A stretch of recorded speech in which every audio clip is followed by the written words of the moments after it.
na mananagot, lalong-lalo na yung mapaparusahan, sapagkat pera ng bayan ang pinag-uusapan. Yun nga po sana Yan ang ang gusto aking nating makita. yun nga po sana itatanong ko. Ngayon lang po ba nabunyag? Una, yung sinabi niyo na may opisina pala na nagko-coordinate dapat nito mga proyektong ito.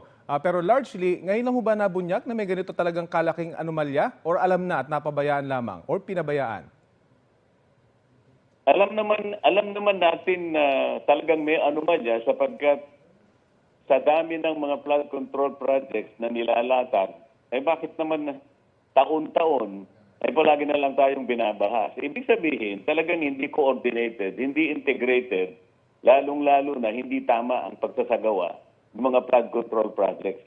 Lalong-lalo na kapag nabusisi na namin, sino-sino yung sa procurement pa lang, pagkatapos sino-sino yung nakakakuha ng mga kontrata.